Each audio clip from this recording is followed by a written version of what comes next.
വർക്കല സ്വസ്തിക് ജോഷം യൂട്യൂബ് ചാനലിന്റെ പുതിയ വീഡിയോയിലേക്ക് എല്ലാ മാന്യ പ്രേക്ഷകർക്കും സ്വാഗതം.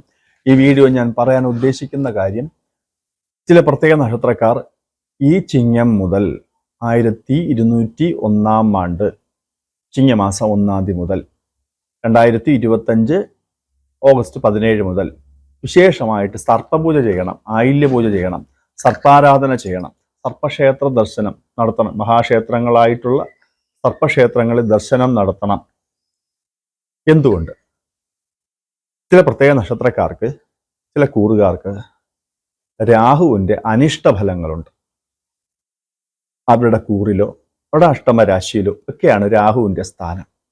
അങ്ങനെയുള്ള നക്ഷത്രക്കാർ വിശേഷമായിട്ട് സർപ്പഭജനം ചെയ്യണം, സർപ്പപൂജ ചെയ്യണം, ആയില്യപൂജ ചെയ്യണം, സർപ്പബലിയാദി കാര്യങ്ങൾ ചെയ്യണം, സർപ്പക്ഷേത്ര ദർശനം ചെയ്യണം.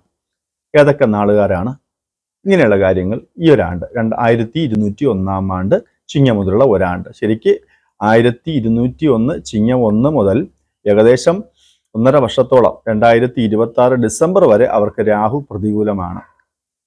അത്രയും കാലവും ചെയ്യണം. വിഷയത്തിലേക്ക് കടക്കുന്നതിന് മുന്നേ വർക്കല സ്വസ്തിക് ജോഷം യൂട്യൂബ് ചാനൽ സബ്സ്ക്രൈബ് ചെയ്യുക, ലൈക്ക് ചെയ്യുക, ഷെയർ ചെയ്യുക. ഏതൊക്കെ നാളുകാർക്കാണ്, ഏതൊക്കെ കൂറുകാർക്കാണെന്ന് ചോദിച്ചാൽ, സർപ്പാരാധന വേണ്ടെന്ന് ചോദിച്ചാൽ, ജന്മരാശിയിൽ രാഹു നിൽക്കുന്നവർ, ജന്മക്കൂറിൽ രാഹു നിൽക്കുന്നവർ, രാഹു അഷ്ടമത്തിൽ മറഞ്ഞവർ, ഇവരാണ് പ്രധാനമായിട്ടും സർപ്പാരാധന സർപ്പപൂജയൊക്കെ ചെയ്യേണ്ടത്. ജന്മരാശിയിൽ ഇപ്പോൾ രാഹു നിൽക്കുന്നു എന്ന് പറയുമ്പോൾ കുംഭരാശിയിലാണ് രാഹുവിൻ്റെ സ്ഥാനം. അപ്പോൾ കുംഭക്കൂറിൽ പെടുന്ന നക്ഷത്രക്കാർ, അഷ്ടമരാശിയായിട്ട് കുംഭക്കൂറ് വരുന്നവർ കർക്കിടകൂറുകാരാണ്.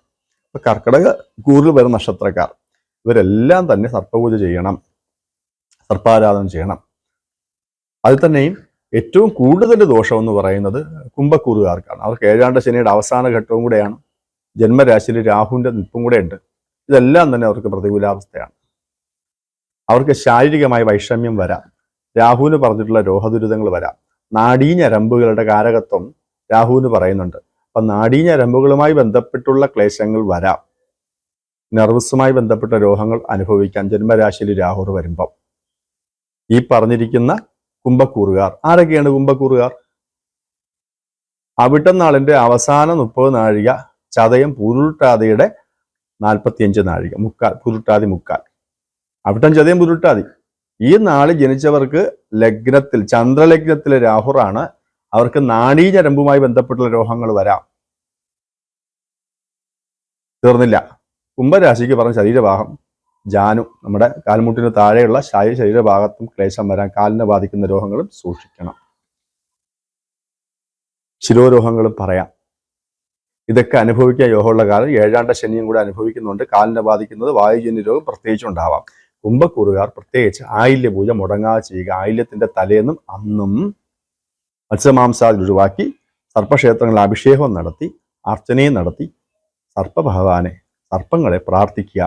അതുപോലെ മഹാക്ഷേത്ര ദർശനം, മണ്ണാർശാല, പാമ്പുമേക്കാട്, വെട്ടിക്കോട് തുടങ്ങിയ മഹാക്ഷേത്രങ്ങൾ ഈ നാളുകാർ ഈ വരുന്ന മാസങ്ങളിൽ, ഈ വരുന്ന വർഷം 2-3 പ്രാവശ്യമെങ്കിലും പോയി വിശേഷമായി തൊഴുത് നൂറും പാലും ഒക്കെ നടത്തി, സർപ്പരൂപം വാങ്ങി തലയ്ക്ക് ഊജി വെച്ച് കദളിപ്പഴ നിവേദ്യമൊക്കെ നടത്തി, ആ നടത്തിയ കദളിപ്പഴം കഴിക്കുകകൂടി ചെയ്യുക, ശരീരത്തിന് സ്വസ്ഥത ഉണ്ടാവാൻ വേണ്ടിയിട്ട്.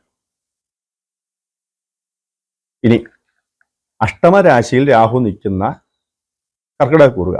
കർക്കിടകൂറ് എന്ന് പറയുമ്പോൾ അത് പുണർതം നാളിന്റെ അവസാന 15 നാഴിക, പൂയം, ആയില്യം തുടങ്ങിയ നക്ഷത്രക്കാരാ. പുണർനാളിന്റെ അവസാന 15 നാഴിക, പൂയം, ആയില്യം. ഇവർക്ക് 8ലാണ്, നാശരാശിയിലെ രാഹു. വാക്കൊരിക്കലും നന്നായിരിക്കില്ല. ഈ വരുന്ന കാലഘട്ടത്തിൽ, ഈ വരുന്ന 1.5 വർഷം, 1201 കംപ്ലീറ്റും, പിന്നെ ഒരു 6 മാസവും കൂടെ, പിന്നെ ഒരു 4-5 മാസവും കൂടെ എന്തെങ്കിലുമൊക്കെ എടുത്ത് പറഞ്ഞ് സംസാരിച്ച് വേണ്ടപ്പെട്ടവരുടെ സൗഹൃദം ഇല്ലാതായി പോകും.